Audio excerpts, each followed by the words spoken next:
La thermodynamique correspond à l'étude de la dynamique des systèmes thermomécaniques, c'est-à-dire à l'étude d'un système au cours de son évolution en fonction des échanges d'énergie mécanique au travail et thermique, c'est-à-dire chaleur ou quantité de chaleur, avec le milieu extérieur au système.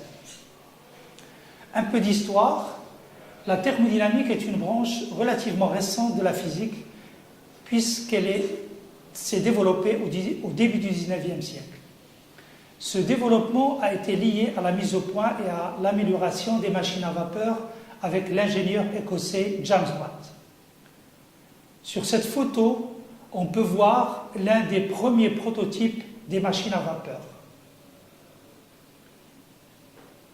Quels sont les buts et les principes de base de la thermodynamique?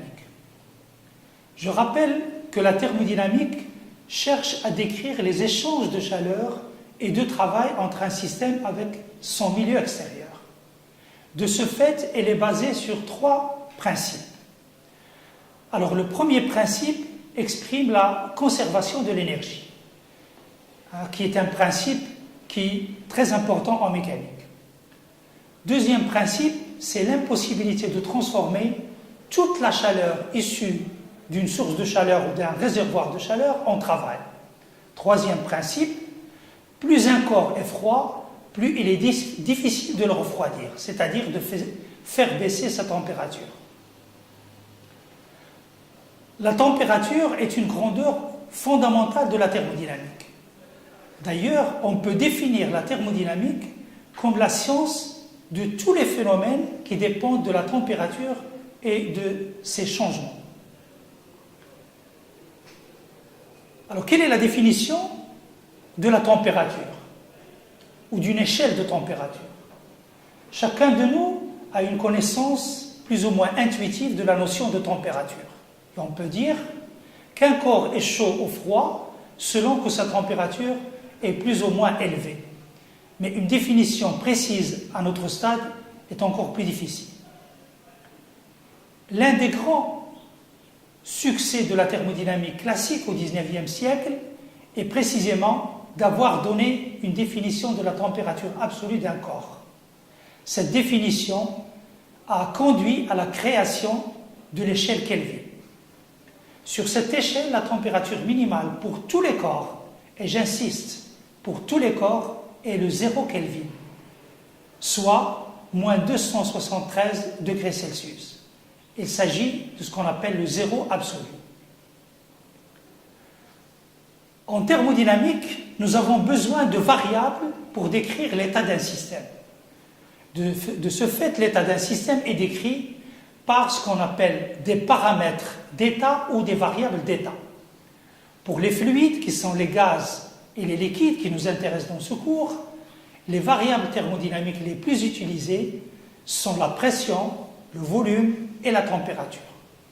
Ce qui nous intéresse en plus à travers ces variables, c'est la relation qui les lie à l'équilibre thermodynamique. Donc la relation entre la pression, volume et température à l'équilibre thermodynamique, c'est ce qu'on appelle l'équation d'état d'un fluide. Le cours de thermodynamique que nous allons voir propose une description purement macroscopique du comportement des systèmes physiques qui sont eux-mêmes macroscopiques. Elle vise en particulier la caractérisation des états d'équilibre des systèmes en fonction des contraintes qui leur sont imposées. Elle vise la prédiction du sens de l'évolution des systèmes quand certaines contraintes sont appliquées ou levées.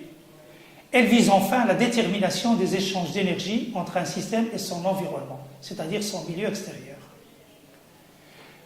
La thermodynamique est une remarquable école de logique sur le plan de la fermeté, du raisonnement et de la précision du discours qui le transcrit.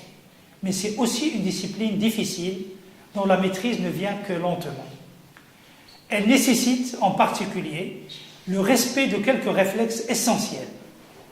Définition précise des systèmes étudiés, description précise des diverses grandeurs du système et de celles du milieu extérieur, définition précise des transformations imposées au système, etc.